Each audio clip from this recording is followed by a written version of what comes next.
Waheshimiwa mawaziri, Dr. Moses Kusiluka, Katibu Mkuu Kiongozi, makatibu wakuu, mwenyekiti wa Tume ya Maadili ya Viongozi wa Umma, viongozi wengine mliopo, wageni waalikwa, mabibi na mabwana, Jamhuri ya Muungano wa Tanzania. Baada ya shukrani kubwa kwa Mungu, nitumie fursa hii kuwapongeza viongozi wote mlio hapa leo. Langu kwenu ni kwenda kuviishi viapo mlivyo hapa leo, na kwa kiapo cha maadili najua jaji huwa anatoa kopi baada ya zile mbili mlizo saini, moja na kurudishia. Hiyo ni reference yako ya kuiangalia kila baada ya muda. Hata mimi hapa ninayo ya kwangu, nakaa kipindi kisha naichukua na itizama, najiwekea tiki, wapi niko sawa, wapi nalegea, wapi hivyo. Kwa ndio maana ya kiapo hiki na kupewa kopi. Lakini niwaombe pia ndugu zangu mlio hapa leo, kiapo kile kikubwa na kile cha maadili, mkashirikiane na mtakao wakuta kule mnakokwenda, fanya kazi kwa mashirikiano. Lakini na wale mtakao kutwa, mawaziri wako hapa na makatibu wakuu, mmekuja kupokea watu wapya, mkawape ushirikiano na muelekeze ipasavyo wapya wanaokuja. Kwa upande wa maelekezo mahsusi, Dr. Nagu, hongera. Tumekuweka nafasi hii. Katu, ni majukumu makubwa kuliko uliokuwa nayo. Najua ulikuwa na majukumu makubwa, lakini haya ni makubwa zaidi. Kwa hiyo nadhani kwa kipindi kichache nilichokuweka nje kidogo ya majukumu, ingawa ulikuwa unaendelea na majukumu yako ya kawaida, utakuwa umesoma somo na kwamba utakwenda kutekeleza vyema majukumu yako hapa kama kiapo ulichokula hapa. Nikwambie tu kwamba unakwenda kuwa naibu katibu mkuu ndani ya TAMISEMI masuala ya afya. Ni Tanzania nzima ndani ya tawala za mikoa na serikali za mitaa. Kama unavyojua kuna ongezeko kubwa sana toka mwaka 2020 hadi leo. Ongezeko kubwa la zahanati, ongezeko kubwa la vituo vya afya kwenye makata, hospitali za wilaya na zile hospitali kubwa za mikoa na za rufaa, sio za kwako, na za mikoa, lakini huku chini kwenye maeneo yako kuna ongezeko kubwa. Lakini pia serikali imefanya kazi kubwa kupeleka vifaa tiba, vitendanishi, wataalamu na mambo kama hayo, na tunaendelea kupeleka. Tunajua bado kuna changamoto, lakini tunakutaka ukayasimamie vyema. Tunaendelea na shughuli za ukarabati wa hospitali kongwe za zamani, ambazo nazo tunataka zifanane na wenziwe ambao tumewajenga hivi karibuni na kuzipatia vifaa, na vyenyewe hizo kongwe tunataka kuzileta katika kiwango hicho hicho. Lengo letu ni kuhakikisha kwamba afya ya msingi inaboreshwa na tunasogeza huduma karibu zaidi na wananchi. Kwa hiyo una kazi kubwa, naomba nenda kasimamie na tuone sasa kazi yako inavyoendelea, lakini kubwa zaidi kuwajibika kwako kwa wananchi kule chini. Kasimame vyema, kwa sababu nafasi yako hiyo kuna kushirikiana na wanasiasa, hasa wabunge na madiwani, na wenyewe wana changamoto zao. Bunge yuko hapa anajua. Kwa hiyo nenda kasimame vyema, shirikiana nao vyema katika kutatua changamoto wanazozileta. Linalowezekana ambaye tunaweza tutafanya, nenda kaone, kawatembelee. Lisilowezekana wape sababu ya maana kwa nini hilo haliwezekani. Lakini jitahidi kutafuta ufumbuzi wa shida za wananchi kule chini, na mkaondoe urasimu usio na tija kwa michakato ya manunuzi, na kajitahidini kuzingatia sheria. Hayo ni majukumu makubwa zaidi, Dr. Nagu, na ni imani yangu kwamba utakwenda kuyasimamia ipasavyo. Kama Grace aliweza, na wewe utaweza, na imani hiyo. Dr. Fred Matola Msemwa, Katibu Mtendaji wa Tume ya Mipango, wewe ni ni mtu wa Mungu. Nilikuona ukiwajibika vyema kanisani. Na nilipokuona kule nikajiuliza nimemwona wapi huyu mtu? Kumbe nilishakuteua kwenye hii nafasi. Kwa hiyo nenda kasimame vyema. Kwa imani yangu ni kwamba unafaa na unatosha. Kutokana na kuwa umefanya kazi kwenye mashirika ya kibiashara na ya umma, una uzoefu wa kutosha. Nimekuwekea naibu katibu mtendaji mzuri. Mwenyewe namuita my giraffe. Nimemsacrifice, nimekuletea. Nyinyi wawili mnaweza kufanya kazi vizuri sana. Blandina ni mzoefu, ana uzoefu wa taasisi za nje, marepoa huko kwenye research za kiuchumi, lakini pia ana uzoefu aliopata ndani ya ofisi ya Rais. Miaka mingapi Blandina? 4. Ndani ya miaka 4. Sasa ameiva, anaweza kufanya kazi vizuri ya taifa kwenye nafasi hii ya naibu katibu mtendaji wa tume. Naomba mkashirikiane. Mkashirikiane. Watanzania wana imani kubwa na tume hii. Na tume hii, na nyinyi mmeingia kwenye kipindi hiki muhimu ambako waziri anakuongozeni katika uandikaji wa dira yetu ya miaka 25 ijayo ya taifa hili. Waziri ameongoza vyema, dira iko hatua za mwisho, utekelezaji utawategemea nyinyi. Kwa hiyo naomba muende mkasimame vizuri. Ni kipindi hiki kizito na kigumu ambacho mmeingia, lakini imani yangu kwamba mnaweza mkafanya vizuri. Lakini vile vile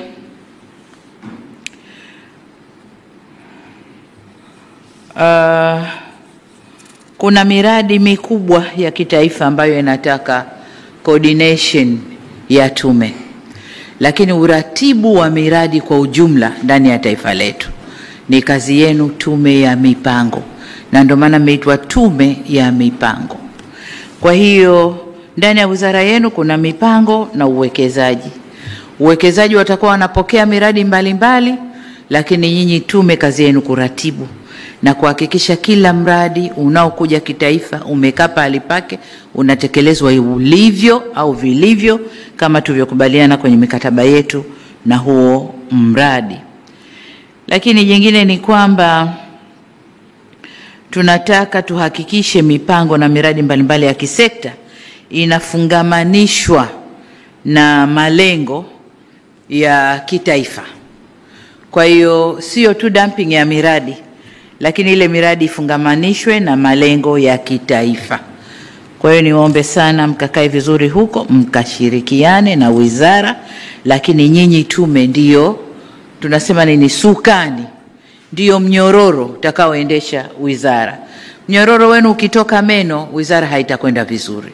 Kwa niwaombe sana sana sana mkashirikiane katika kufanya hiyo kazi. Swala jingine kwa upande wa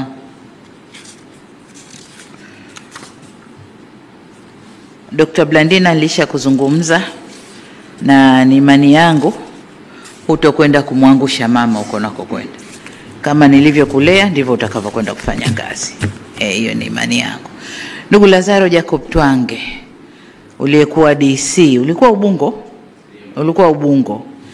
Haya, lakini nimetizama CV yako nikaona ulishapita kwenye mashirika ya umma. Na unajua mashirika ya umma yanavyoendeshwa. Nimekupeleka kwenye shirika ambalo ni security ya nchi yetu. Na hii ni baada ya mchujo mkubwa. Kuangalia loyalty, kuangalia uwajibikaji, experience na mambo yote. Umeibuka kwamba unaweza kushika shirika hili. Shirika hili kama nilivyokuambia ni security ya nchi, kwa sababu umeme ndani ya nchi yetu ndio kila kitu. Chukulia mfano, umeme uzimwe sio maeneo ya uchumi, maeneo ya wananchi tu. Wakose umeme siku 2 siku 3, kelele ya kisiasa itakayopigwa hapo. Lakini sasa chukulia upande wa pili wa maeneo ya uchumi. Umeme ukikosekana, ina maana uchumi wa nchi unakwenda kuzorota. Tumefanya jitihada kubwa kama serikali ya kuweka uzalishaji wa umeme kwenye vyanzo kadhaa. Tuna chanzo kikubwa Julius Nyerere Hydropower, na ile ndiyo roho yetu kama nchi. pamoja na kwamba 60% so far tuseme imeshuka sasa baada ya Julius Nyerere kuzalisha, lakini huko nyuma ilikuwa 60%, sasa tuseme labda 40% ya umeme wote wa nchi hii unatokana na gesi.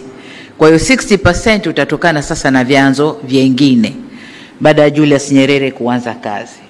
Ni kuombe sana, tuna umeme wa kutosha. Chalinze pale tunaingiza umeme wa kutosha.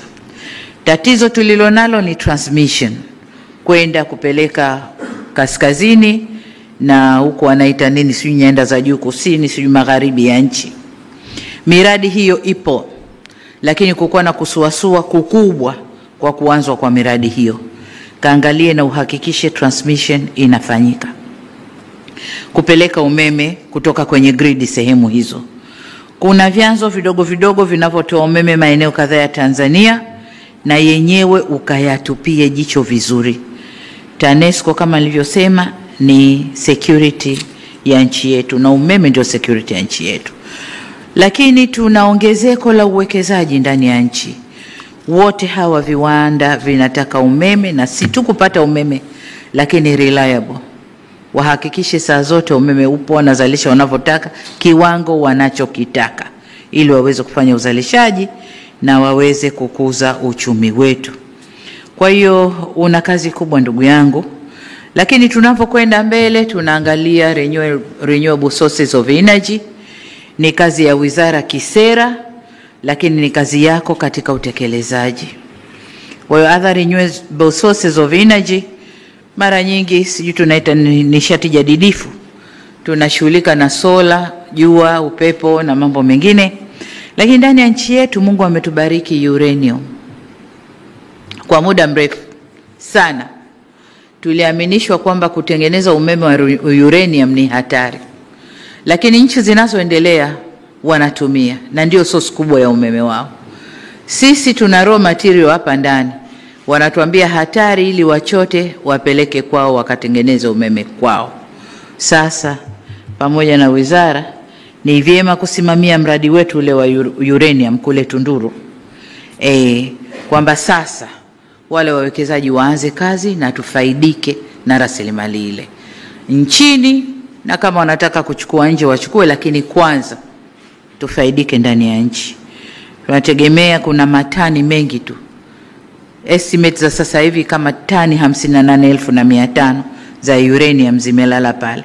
Nadhani wakianza kuchimba na wakiendelea kufanya discoveries kwenye eneo lile wanaweza wakapata nyingi zaidi. Huu mradi uende na tuanze.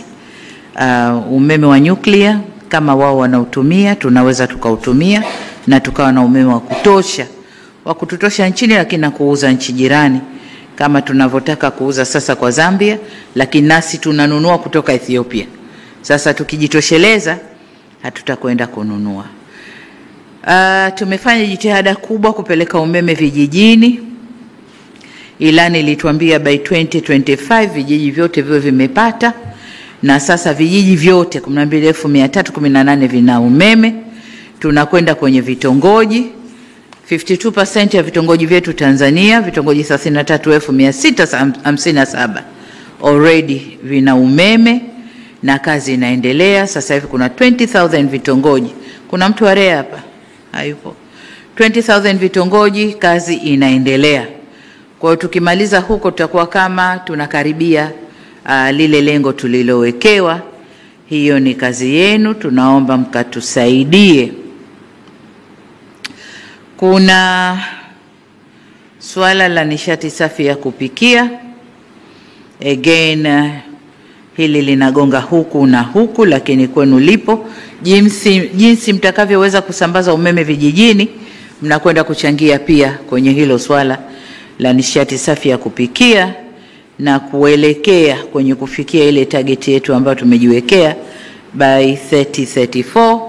Tumesema 80% ya Watanzania wawe wana nishati safi ya kupikia, pamoja na umeme na vyanzo vingine vya nishati, gesi na mambo mengine. Kwa hiyo hilo ni jukumu lenu. Tuna ujenzi wa substations nyingi katika kuhakikisha kwamba umeme unapatikana uninterrupted, hauzimiki. Naomba ukalisimamie. Kubwa zaidi ndani ya shirika lako, nenda kasafishe yale makando kando yaliyopo, walioko kwenye kutoa umeme, walioko kwenye billing system, waliopo kwenye mambo mengine. Nilimuona naibu waziri mkuu kaenda kazunguka, hakufurahishwa na aliyoyakuta katika maeneo mengine. Nenda kasimame uyafanyie kazi. Kubwa zaidi, kuna miradi mingi ndani ya shirika lile inavuta interest za watu wengi. Kasimame katikati, simamia miradi itekelezwe vizuri. Achana na interest za watu, simamia sheria, sera zako za shirika na miradi ilete faida kwa wananchi. Hilo ndo kubwa nalo litegemea kutoka kwako. Kwa upande wa Jaji Mgeta, Susan Mlawi hayupo. Lakini Jaji Mgeta upo, umeapa kuingia kwenye tume ya maadili. Huko nako kuna kazi na mkubwa wako yuko hapa. Kuna kazi, sisi viongozi ni wanadamu. Ni watu na wanadamu. Tuna miko tumewekewa. Ukitufanyia assessment leo, unaweza ukatukuta only 30% tunafuata kweli hiyo miko ya uongozi. Sasa mna kazi ya kutulea huko na kuangalia ujazaji tu form na kukuleteeni, ile tunafanya sana, lakini matendo mengine yetu binafsi huko ni mambo mengine. Kwa hiyo naomba mkasimamie maadili kwenye utumishi wa umma. Tumeharibika leo hii.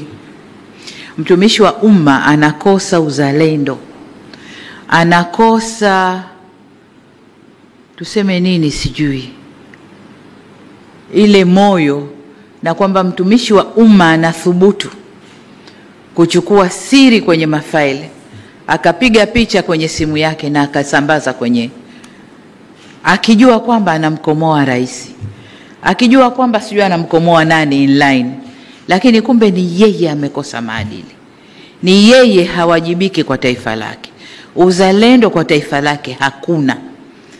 Kwa hiyo hayo ni mambo ambayo yapo. Hilo ni moja, lakini kuna mengi ndani ya utumishi wa umma. Katusaidieni, kwa sababu utumishi wa umma ndio engine ya uendeshaji wa nchi hii. Kwa hiyo katusaidieni viongozi kuwa na nini. Lakini kuna mradi ambao mmeuanzisha na umenifurahisha, wa kuanza kuwajenga watoto huku na maadili ya umma, whether kupitia mashuleni au wapi. Lakini nimesoma somewhere kwamba tume sasa inataka kuanza kujenga maadili kwa vijana, aidha walioko universities au sekondari, lakini wakuwe na yale maadili. Itatusaidia sana, sababu Waarabu wanasema nakshi. Unajua nakshi, ile michoro, ile mapambo unayoyachora kwenye jabali yanakaa zaidi, lakini ukiyachora kwenye mchanga upepo ukipita Sasa watoto ni majabali yetu, yanakuja. Kwa hiyo mkijenga akili zile, mkizianza sasa hivi, zitakaa vizuri kuliko sisi wakubwa. Jitu lishapotoka huko nje, unaliteua, unaliweka, linakwenda na imani yake ile ile. Nikifika watanijua, baada ya miaka miwili mimi nataka niwe somebody, nionekane, badala ya kutumikia nchi anajitumikia mwenyewe. Kwa hiyo nendeni katukumbusheni maadili yetu yakoje. Basi nihitimishe kwa kuwataka wateule wote mkafanye kazi kuendana na viapo vyenu mlivyo hapa leo, mkawatumikie Watanzania kwa uadilifu na kwa uwezo wenu wote. Taifa hili ni letu, wawajibikaji wa kulijenga taifa hili ni sisi. Mlio hapa, tuliopo na waliopo ni sisi na hakuna mwingine. Na kwa sababu ya uzuri na madhubuti wa taifa letu, mnaona yanayotokea leo. Kwamba nchi, watu kutoka kwingine wanataka kuja kuvuruga huku ndani. Sasa hii kazi ya kulinda hilo sio yangu peke yangu, wala sio vyombo vya ulinzi na usalama peke yao, ni sote. Ni sote, kwa sababu wakikosa huku watapita huko, kupita mawizara, mashirika yetu, nani watataka kuingia huko kuvuruga. Naomba mkalinde taifa lenu. Hii ndio rasilimali yetu tulioachiwa, hatuna nyingine. Nendeni kailindeni. Baada ya kusema hayo, niwashukuru sana sana sana na niwatakie kazi njema. Asanteni sana. Asante. Naomba Tunakushukuru sana Mheshimiwa Rais. Kwa heshima na taadhima, anaomba Mheshimiwa Rais sasa uridhie kwa ajili ya kupata picha za kumbukumbu hapo nje mbele ya jengo. Asanteni sana. Naomba sasa viongozi tutangulie nje haraka haraka. Sasa wale watakaohusika na picha